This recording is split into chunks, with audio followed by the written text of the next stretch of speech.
mais de 200 livros sobre o assunto. E eles pensam, nem chegou para Brasil ainda.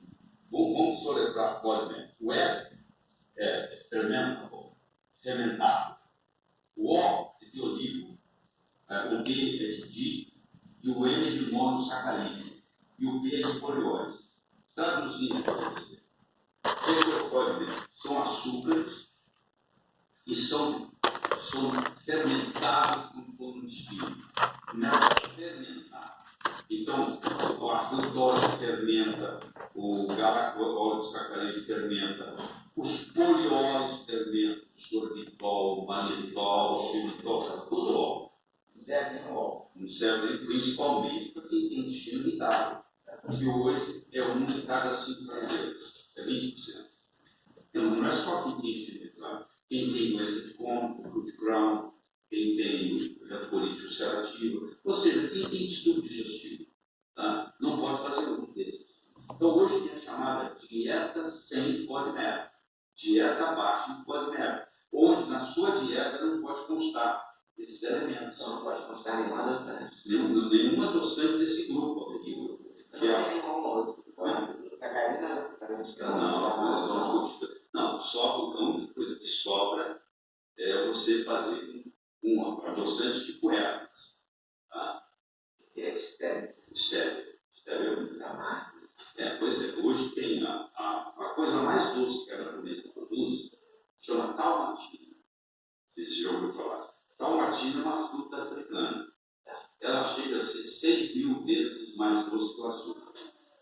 Então a taumatina, o picadinho de taumatina junta com a estévia, tira o gosto amargo da estévia. Já tem isso no mercado? Se não tem, você vai falar com manipulação e manipula. Você sabe, eles têm essa forma. Eles manipulam a combinação da estévia com a taumatina. É uma opção. A outra opção não colocar nada. Mas assim, nunca mais comeria uma sobremesa também é complicado. Tudo é o que eu estou te falando, tudo depende da dose. Você fala, lá em casa a gente tem, com os netos, nós temos o dia da contravenção. A gente vai lá, a gente vai para o shopping, a gente vai para a McDonald's, uma vez por mês, uma vez cada 45 dias, no dia da contravenção. Isso aí pode ser feito. Você não pode não pode. Então, você não pode fazer isso todo dia. Uma vez de vez em quando você pode. O que determina o veneno é a dose. Agora, eu acho que tem uma coisa chamada agave. Agave, eu falo para o agave não. Agave é um cacto do deserto, que tem uma seiva, que é muito rica em frutose. Por um período da medicina, acreditava-se que a agave seria a solução. Hoje, nós sabemos que nós temos que evitar a agave. A agave também não. Dizia-se que esse clamato era câncer. E aí a gente achava que era porque a sacarina entrar o externo. E era uma coisa de mercado. Essa é a lógica. Isso não é. Deixa eu falar. Isso começou. O primeiro adoçante que apareceu, chamado edulcorante. Né? O primeiro edulcorante, que é o adoçante artificial, que apareceu foi a sacarina. A sacarina tinha chamado doença da sacarina, que é publicado, diarreia, cabeça. Então, ela veio por um período, ela veio em Columeno, que é uma matéria-prima para fazer tinta, então você já começa a ver que não deve ser tudo bom, porque foi feito para tinta agora. Tá? Mas que quem estava fazendo a tinta, eles pôs o dedo na boca, estava doce. Aí eles resolveram esquecer da tinta, lançaram a sacarina para adoçar. E ela ficou naquela história, não deu muito ninguém, deu muita bola e tal. Aí veio o ciclamato. O ciclamato, eles estavam desenvolvendo um remédio para úlcera, e apareceu de repente também deu doce. Tudo é assim para cá. E aí eles resolveram colocar o ciclamato. Só que o ciclamato entrou nos Estados Unidos e logo mostrou que estava câncer de bexiga. Aí eles tiraram. Tem dos 190 países que compõem isso, só 53 têm ciclamato. O Brasil um deles. Os outros todos, Canadá, Inglaterra, Estados Unidos, não tem ciclamato mais. Foi banido em 1969. E por coincidência, A gente tem nas latinhas de suco, o Brasil tem. associado a sacarina. Então, aí em 1969 tiraram o ciclamato do mercado nos grandes países do primeiro mundo, E aí surgiu o aspartame, que é pior que ciclamato. O aspartame é uma combinação de um éster etílico com o ácido asparto e com um aminoácido chamado fenilalanina. Vamos por partes, como diz o Jack Stripador. Então vamos começar. O etil vira metanol. Metanol vira formol. Formaldeído, que é veneno. Só que você fala, só 10% 40% é ácido asparto, que vira aspartato, que é uma excitotoxina. A criança fica, ninguém consegue controlar na escola na segunda-feira, porque ela comeu aspartame. Então a mãe deu alimento dietético para ela no domingo. Ela fica, o comportamento dela fica agitado. Os refrigerantes todos têm Isso. E tem o refrigerante certo. Isso. E tem ainda, no aspartame, ainda tem a fenilalanina. Deixa eu explicar o que é esse. A fenilalanina, ela tem que virar tirosina, continuar o caminho do metabolismo. Para a fenilalanina virar tirosina, precisa de uma enzima chamada fenilalanina hidroxilase. Tem gente que nasce sem ela. Sabe aquele teste do pezinho que você faz na maternidade? Uma das coisas que eles procuram é aquilo, mas nem toda a maternidade brasileira tem teste do pezinho. Tá bom? Então, quem tem, você não tem.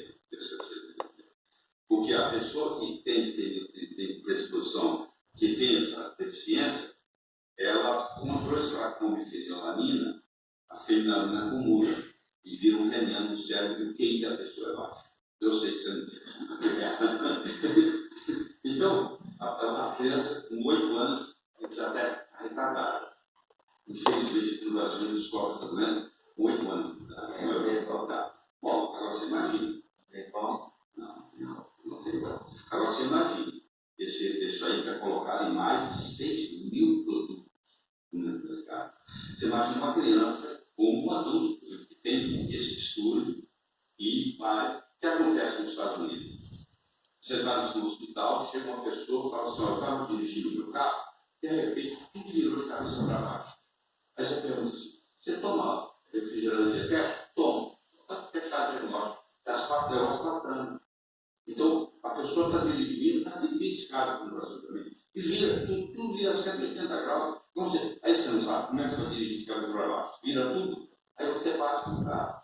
Então, tem muita gente que tem acidente, tem muita gente que tem dor de cabeça. Não sabe, é um adoçante. E é 600 vezes mais doce que açúcar. Ou seja, uma gotinha adoça uma xícara. Tem uma saturação. Mas a pessoa não sabe disso, ela aperta aquele faz um spray. Então, tinha uma hora Você não manda aspartame e tal, depois você vai tomar um café com açúcar, você não pode. Não, tem outra coisa. Se você parar o aspartame, você tem síndrome de abstinência. Você tem que desmamar, é um problema. Entendeu? Às vezes a pessoa paga, mas não tem problema. Então, você recomenda parar nem que seja por 10 dias de experimentar algo Parar no sinal. o aspartame. Não, o aspartame engorda. Olha, a pessoa toma para não engordar. Ele faz se atacar a geladeira à noite, ele aumenta a sua vontade. Está tudo publicado. Eu falo isso aqui, porque se alguém me questionar, eu tenho onde tirar a mostarda, não vou inventar nada. Então, ele faz você ter mais vontade de comer açúcar. Ele aumenta a sua vontade de comer açúcar. Você imagina os pobres dos diabéticos que tomam aspartame.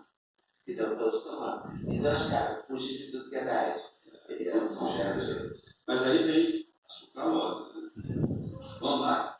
A sucralose foi muito interessante. A sucralose tinha no King's, Era esplenda. mais ridículo. No King's College, em Londres, tinha 2 pesquisadores, você imagina a cena. Um britânico e um indiano. E eles tinham um sotaque muito diferente. Então, eles estavam trabalhando para desenvolver um inseticida. Aí o indiano virou o chefe dele e disse assim: I consegui. E o chefe falou: teste. Ele entendeu, taste. Pôs na boca. Falou: sweet. Very sweet. Aí lançaram. Esquece o inseticida. Vamos lançar uma bastante. E lançaram. É uma substância que não existe na natureza, porque é uma fusão da frutose com a caractose. A natureza não faz isso. Ou seja, é um ET causa muito mal, dá muito problema, tomou conta do mundo. Para você ter uma ideia, Splenda é o adoçante mais vendido dos Estados Unidos, que é a sucralose. É aquele saquinho colorido? Esses são todos coloridos. Ah, gracinha. É um amarelinho claro, uma rosinha, azulzinho de bebê. É bonitinho, só coisa ingênua, você vai fazer mal com ninguém. Ah, meu Deus, eu estava esperando você ter xilitol, essas coisas eram boas. Não, isso. E não é só para isso, Eu não. comprei recentemente, que é caríssimo. Esqueci o nome, mas é um óleo também. Se é óleo, tudo da mesma família. Tudo família de bandido. Tudo bem. Então, os óleos são álcool de açúcar, tá? Todos eles. Xilitol, mannitol, tudo se chama álcool de açúcar. E além deles perturbarem o intestino, principalmente quem tem intestino irritado, eles perturbam a microbiota intestinal. Porque é o seguinte, nós temos mais bactérias no intestino do que células no corpo. Nós temos 10 elevado a 13 células no corpo. Nós temos 10 elevado a 14 bactérias no intestino. Então, hoje, nós sabemos que mais de 80% do nosso sistema imune, que 10 pessoas entram numa sala, 9 não tem nada e um vírus. O vírus está lá para todo mundo. Os outros griparam, porque estava com o sistema imunológico bom. Então, o sistema imunológico, predominantemente no intestino, 80% pelo menos. Então, quando você toma um desses, álcool, açúcar, seja de qual for, ele perturba a microbiota intestinal. Então, a sua resistência imunológica cai. E o probiótico ajuda a melhorar? Claro que ajuda. O probiótico. Segurar a onda do sol. O probiótico, que você perguntou, é o seguinte: a microbiota intestinal faz uma diferença enorme na sua saúde. Ela que manda você. E depende se você nasceu de cesárea ou se você nasceu de parto normal. Faz uma diferença tremenda. Por exemplo, então, na hora que você estava nascendo, você passou pelo canal vaginal da sua mãe. E você pegou a microbiota vaginal que a sua mãe tinha. Agora, se você nasce de cesárea, você pega a microbiota do hospital, você está internado. Não tem nada a ver com a microbiota de saúde, tem a ver com a microbiota de doença. Mas a natureza é sábia, a natureza é redundante. Ela vai te dar uma segunda chance. Quando você amamentar, a sua mãe vai te passar a microbiota. Agora, se você nasceu de cesárea e não amamentou, aí você já começa a vida já com prejuízo. Aí você tem que tomar muito cuidado, você vai ter problema intestinal, não é tudo que você vai comer, qualquer coisa que você come desenvolve alergia, isso não é gente, não pode comer nada. Bom, a boa notícia é que há mais ou menos uns 4, 5 anos atrás, a Organização Mundial de Saúde falou assim: nós temos mais de um órgão. Então agora nós temos mais de um órgão virtual, chama microbiota intestinal. Virou um órgão. É tão importante, talvez o mais importante deles, para manter a saúde. Então, o segredo da saúde está na microbiota. Então, se eu tomar um açúcar, ingerir um açúcar que perturba a minha microbiota, esse açúcar não pode te fazer bem. Seja qual for, entendeu? Você recomenda o uso de probiótico? Recomendo o uso de probiótico. É o probiótico. Infelizmente, na faculdade de medicina ainda não é ensinado. Mas probiótico é top tudo, você não tem ideia. E você pode restabelecer por exemplo, onde é que você tira de casa? Produtos fermentados. Então, você comeu um queijo, por exemplo, fermentado, que não tem lactose, ele vai ter probiótico. Entendeu? Se você come na rua. Determinados produtos com lactose. Uma carne, criança, não tem lactose. Porque lactose é um açúcar. Entendeu? Lactose é um açúcar que vai quebrar em glicose e galactose.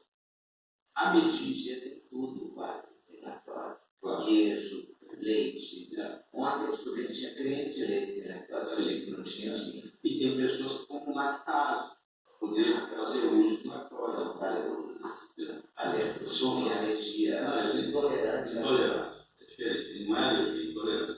A diferença é assim. Quem não tem intolerância pode, não deve fazer uso, mas se eventualmente não tem problema. É uma coisa que vem rápido. Mas é assim, a partir dos 9 anos de idade, você começa a diminuir a sua produção de lactose, entendeu? Então, por exemplo, asiático praticamente não tem lactose.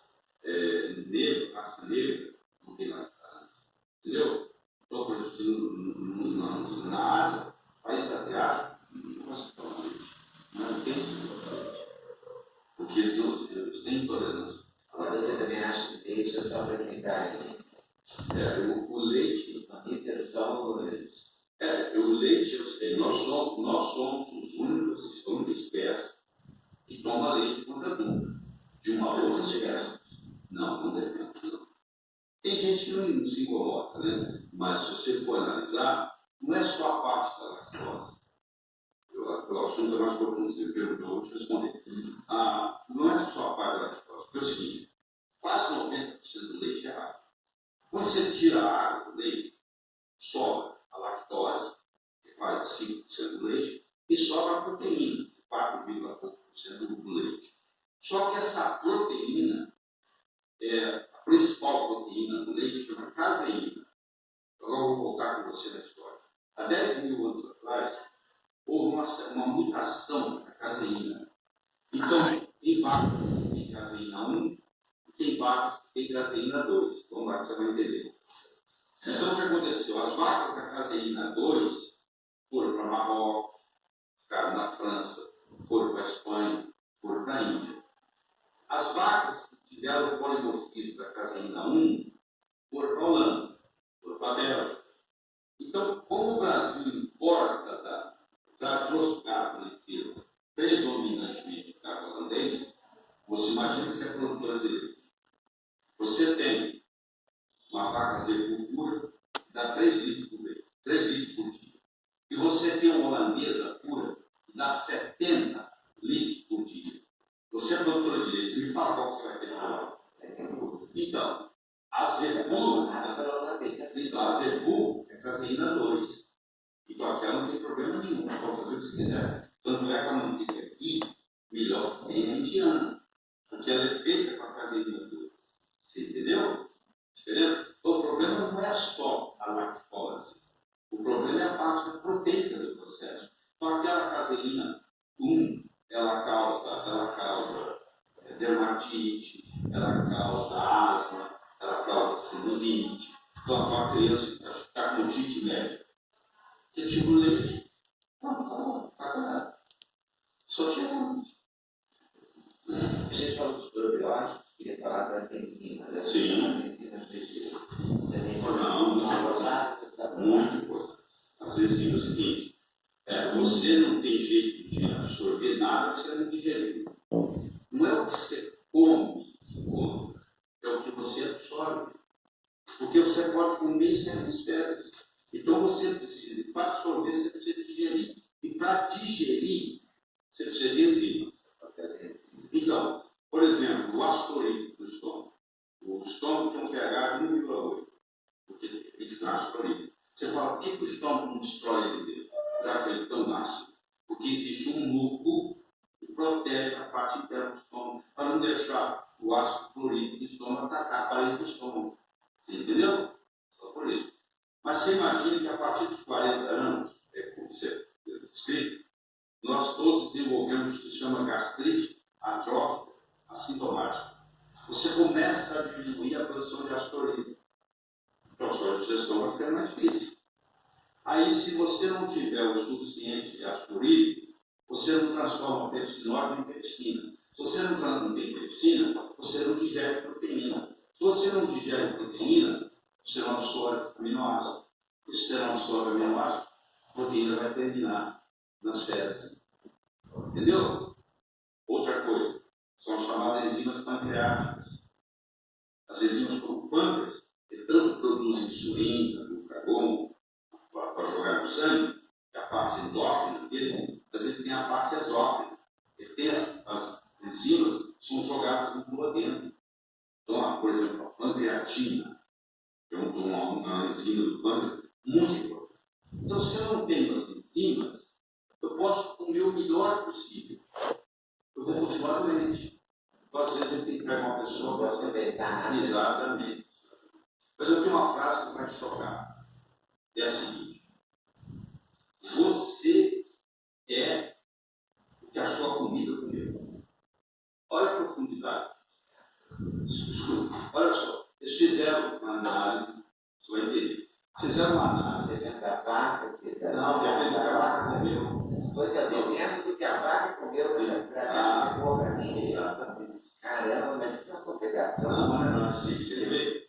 Eles pegaram vários restaurantes de São Francisco e foram analisar o leite e a carne servida naqueles restaurantes ao luxo.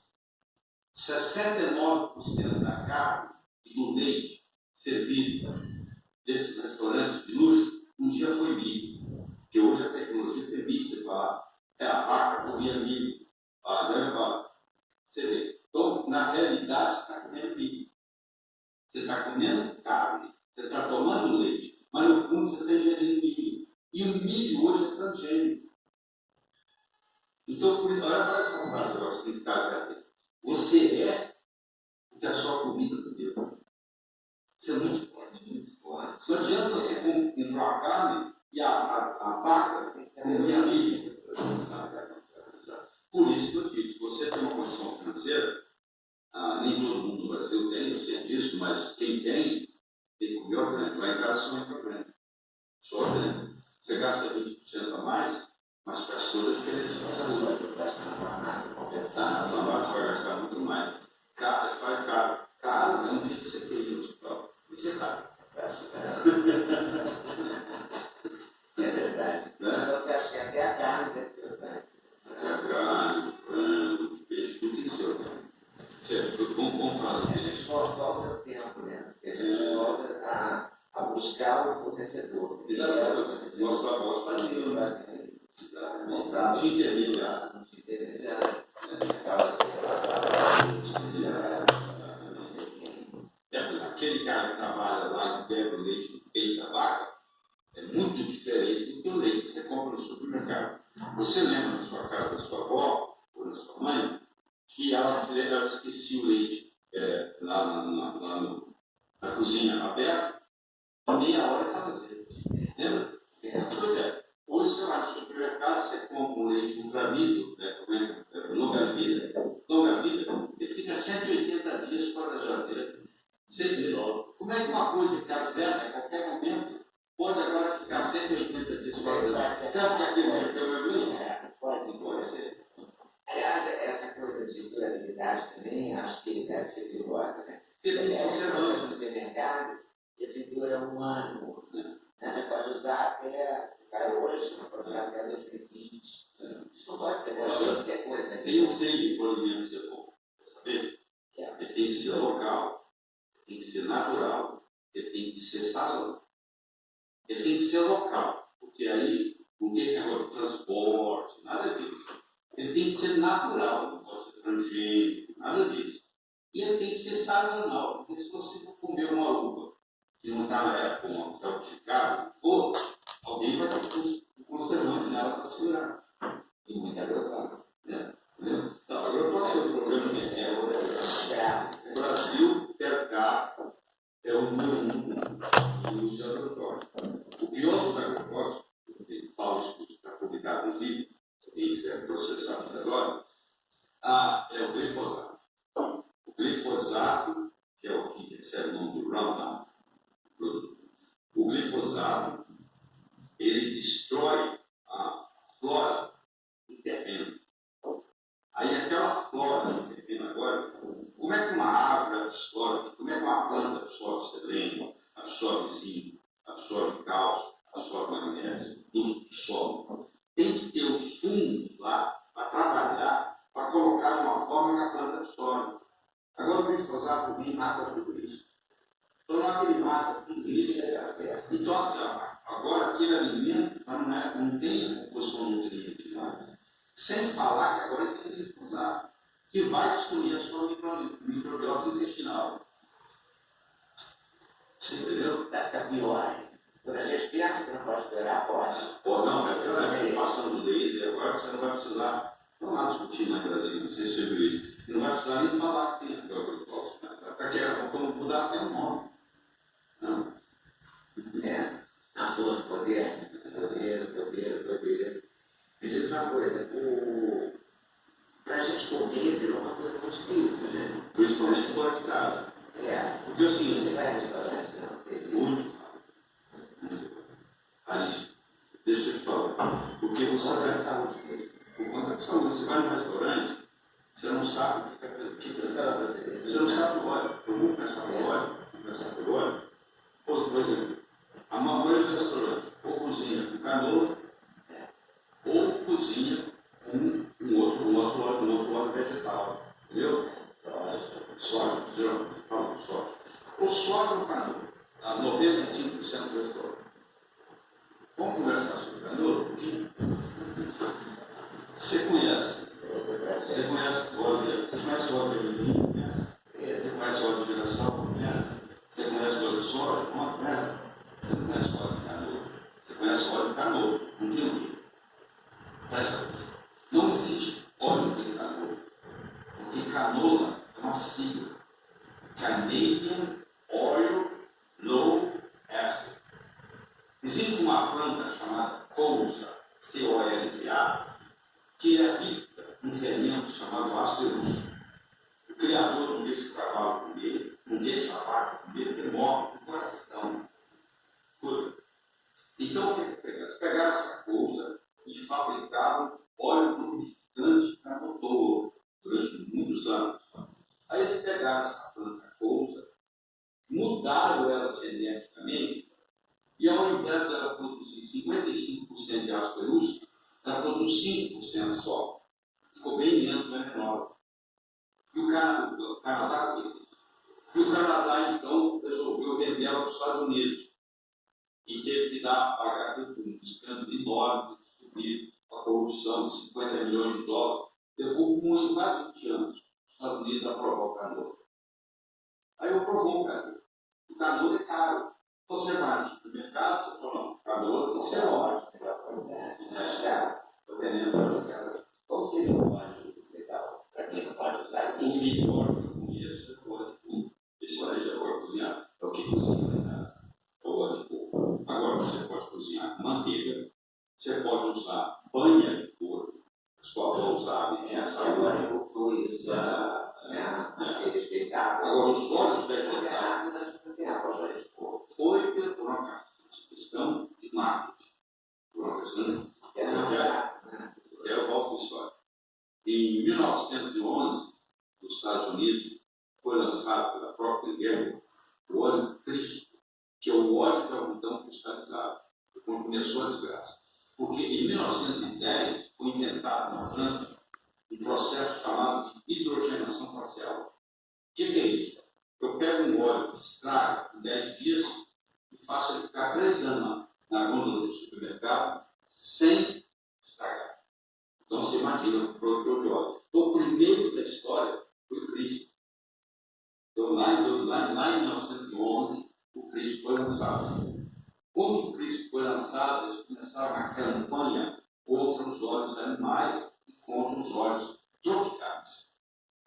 Oi, pessoal, tudo bem? Passei aqui para avisar que o meu sexteto de suplementos, os queridinhos da Linda, já tem um link especial. Então você compra direto na tacada só do sexteto. Assim, você pode acrescentar colágeno, você pode acrescentar melatonina, tudo depende da sua escolha. Mas no Bidem é o melhor negócio, pode acreditar em mim.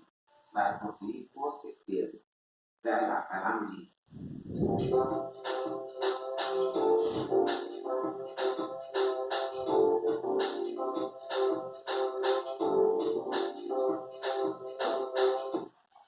Eles começaram a falar mal da banha de porco, começaram a falar mal da gordura do boi, começaram a falar mal do óleo de coco, e aí introduziram como se fosse uma coisa saudável.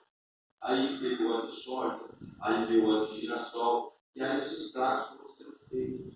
Aí começou a aparecer infarto. O primeiro infarto do miocárdio descrito nos Estados Unidos foi em 1915, porque não se conhecia. 7 anos depois, o autor que escreveu, James Herman, ele teve que escrever de novo o mesmo artigo, e ninguém deu atenção para ele. Não existia. Em 1930, morreram nos Estados Unidos 3 mil pessoas de infarto. Em 1960, morreram 300 mil. Por quê? Porque abusou do açúcar e começou a cozinhar com óleo vegetal. É o produto básico. É o comum. Então você sai no restaurante e fala assim, que óleo exclusivo? Você vai checar, ele não começa, a história do mercador. Entendeu?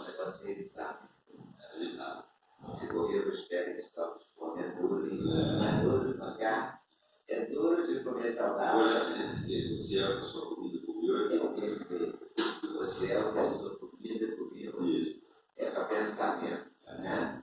É profundo. Não é você comigo, é a sua comida comigo. É muito mais complicado. Vamos fazer uma pausa para contar as coisas. Tá bom? Certo. Então, você se liga nessa aqui, dá like, curte, compartilha e a gente volta no próximo vídeo daqui a pouco. Daqui a uns dias. Valeu. Até mais. Muito obrigado por ter assistido mais um vídeo do meu canal. Volte sempre. Aqui você sempre vai encontrar a pluralidade de ideias, ideologias diferentes, mas sempre alto nível de informação e de prestação de serviço. Eu espero que você sempre aqui, faça seu comentário, se inscreva no canal, dê seu like se você gostou e não deixe de voltar. Estou esperando, com certeza, se Deus quiser.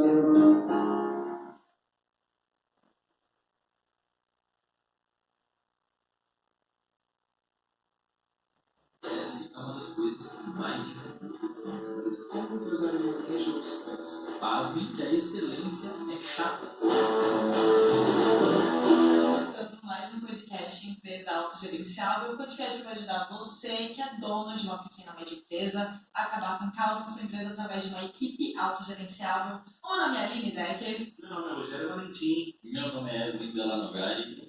E eu sou Marcelo Germano. Show de bola! Estamos aqui hoje com um convidado muito especial, que a gente já está com esse podcast gravado não, agendado há bastante tempo para acontecer, então está todo mundo muito animado. E dizer que os agênios aqui estão esperando por esse dia também. Tinha bastante agênio assim, Wesley vem quando? Tem um monte de RD ali, né? Tem bastante gente que acompanha o teu conteúdo. Então, assim, estamos muito felizes de que você está aqui hoje. E quem é esse convidado, né? É o Wesley Delanogari, empresário, psicólogo, neurocientista e fundador do Reservatório de Dopamina, que é carinhosamente chamado de RD, mas ele já vai explicar um pouquinho mais o que é isso, como é que funciona. Mas, para falar para vocês, comandante, é muito especial esse episódio porque a gente vai falar muito sobre domínio pessoal, que é um assunto que a gente vai trabalhar bastante hoje, só que num outro ponto de vista do que a gente já trouxe aqui. A gente já falou bastante de domínio pessoal, mas a gente vai trazer numa outra ótica, que talvez seja uma ótica que vira chave para muitos empresários. Que vira chave, aquela chave que faltava.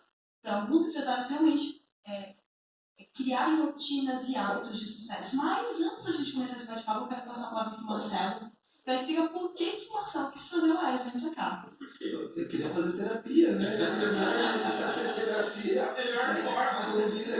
Convida o cara que é o top hoje e manda fazer podcast aqui. A gente vai se tratar aqui.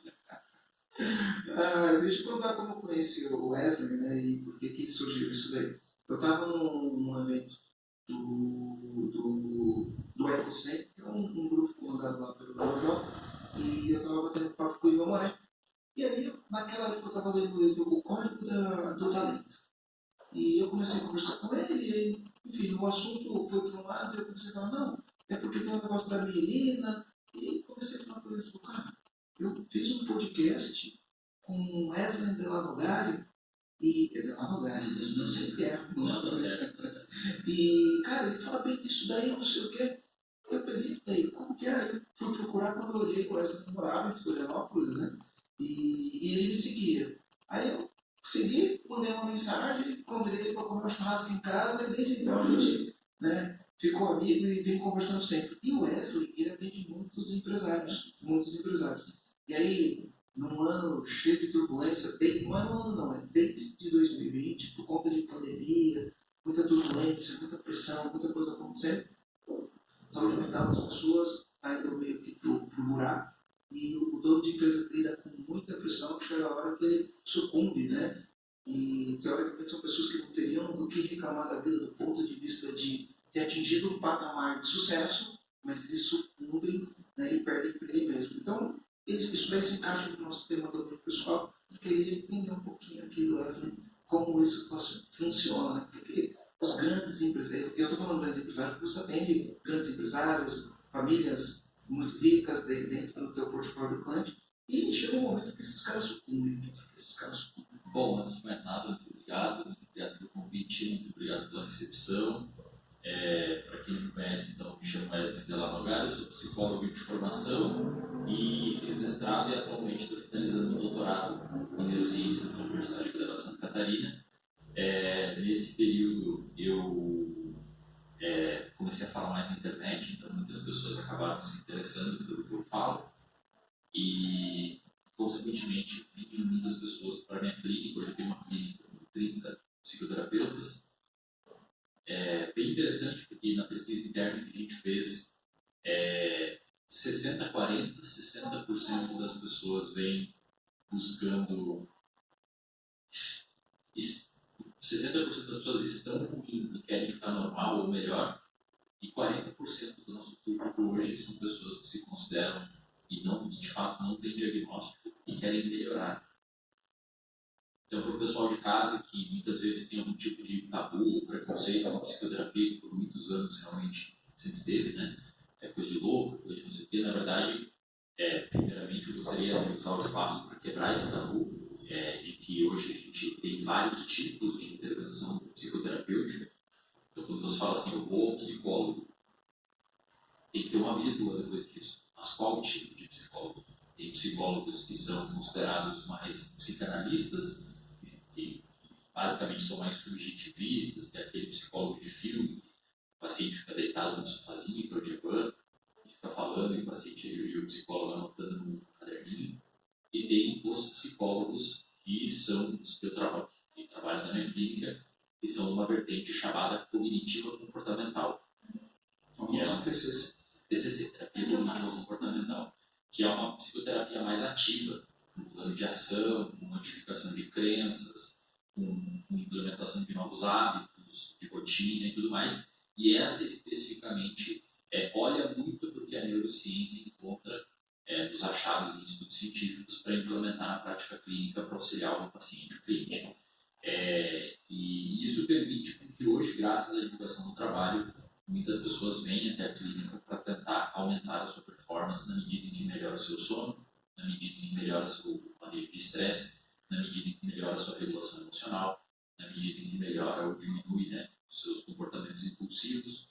E isso, consequentemente, o desfecho é sempre positivo, inclusive para a empresa, na tomada de decisão, na interação com os colaboradores, na decisão estratégica, na visão estratégica, etc. Então, dito isso, respondendo a sua pergunta agora, o que a gente percebe, Marcelo, é que até vocês comentam muito sobre. Aliás, devo falar que, antes de mais nada, eu sou fã do podcast de vocês. Escutei. Sim, acho que eu comecei lá do 1 e fui vindo. Assim, hoje eu estou no 90 e poucos, assistindo todos. Estudando toda manhã eu escuto, então, de fato, ajuda muito as pessoas que eu conheço. Então, parabenizo, aproveito para parabenizar vocês. E vocês falam muito sobre isso, né? Na medida em que o profissional, ali, o empresário, começa a ter uma empresa muito centralizada nele, você começa a ter pressões externas que ficam modulando o seu comportamento e gerando uma disfunção dele. E eu peço ao pessoal que está em casa um pouco de atenção nessa parte que eu vou falar a partir de agora, porque eu acho que isso é particularmente importante para o público, principalmente para quem é empresário. Se você, e aí eu peço desculpas que estou entrando um pouco até na área de vocês, mas vai falando mais do comportamento humano, se você está no centro de um determinado fenômeno e você precisa decidir o que vai acontecer em volta e só você pode decidir o que vai acontecer em volta, o seu comportamento ele fica muito modulável pelo que está acontecendo em volta. Então é aquela pessoa que está parada um dia e tem um monte de coisa que você tem que resolver, responder, e toda hora pipocando um monte de incêndio para apagar. E o nosso comportamento ele é muito modulado por estímulos externos, WhatsApp, reunião, o cliente, o fornecedor, demandas. E se você não tem uma certa forma de blindagem em volta disso, você realmente você fica indefeso. Mas você pode falar assim, e reativo. Mas aí a pessoa que está ouvindo pode falar assim, não, mas eu lido bem com isso. É que tem coisas que não são negociáveis no sentido psicológico. Você não consegue negociar com muita demanda vindo. E beleza, você pode ficar 2, 3, 4 dias conseguindo manejar aquilo. Mas aí vai ter um dia que vai ter uma briga familiar. Ou vai ter um dia que você vai estar privado do sono. E a gente sabe que a privação do sono diminui o nosso controle emocional, diminui o nosso freio emocional, a gente fica mais impulsivo, mais reativo, mais estressado, o limiar fica mais baixo, como se ficasse se queimando o sol, velocidade de queimar também. E aí, eventualmente, beleza, você está sustentando aquela carga de demanda e aquela carga de estresse, mas eventualmente as suas defesas diminuem. E aquela mesma carga, que não necessariamente aumentou, encontrou agora um organismo psicologicamente mais frágil. E o desfecho final disso pode ser você ter uma explosão, ou tomar uma decisão errada, ou falar uma coisa que não deveria para um colaborador seu de confiança e ferir a confiança dele, e etc, etc. Então, eu acho que, particularmente para o empresário, isso deve ser um grande ponto de atenção, porque é normal. O empresário acorda de madrugada, eu falo isso em primeira pessoa, porque eu já fiz isso, sei lá, centenas de vezes. Você acorda no meio da madrugada com o coração acelerado, porque é muita coisa na cabeça, né? A gente às vezes não tem o hábito de descarregar as coisas, colocar no papel, né, para tirar da cabeça, e aí acorda com o coração palpitando. E isso acontece com muita frequência, principalmente nos momentos turbulentos e de dificuldade, né? Acorda com a sensação de que não estava dormindo. E aí você fica construindo, assim, isso é importante deixar claro para a galera que está assistindo. Uma das coisas que a gente mais sabe hoje, do ponto de vista neurocientífico, dos achados atuais da neurociência, até tem um livro que eu adoraria indicar para o pessoal ler, o livro chama Por que Nós Dormimos. Maravilhoso livro, Por que Nós Dormimos, de um sujeito chamado Matt Walker, que é o maior neurocientista hoje que estuda sono no mundo. Ele escreveu um livro muito nossa, experiência dele. Muito bacana.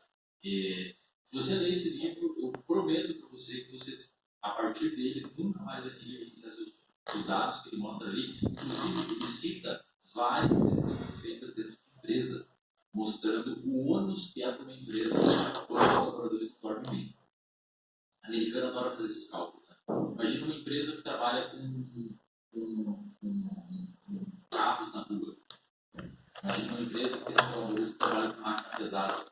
Você tem um colaborador que dorme mal, que é privado do sono, que por consequência reduz o sistema funcional dele, aumenta drasticamente a chance de acidente, por exemplo. E isso, obviamente, vai acabar no bolso da empresa, no caixa da empresa, como um ônus.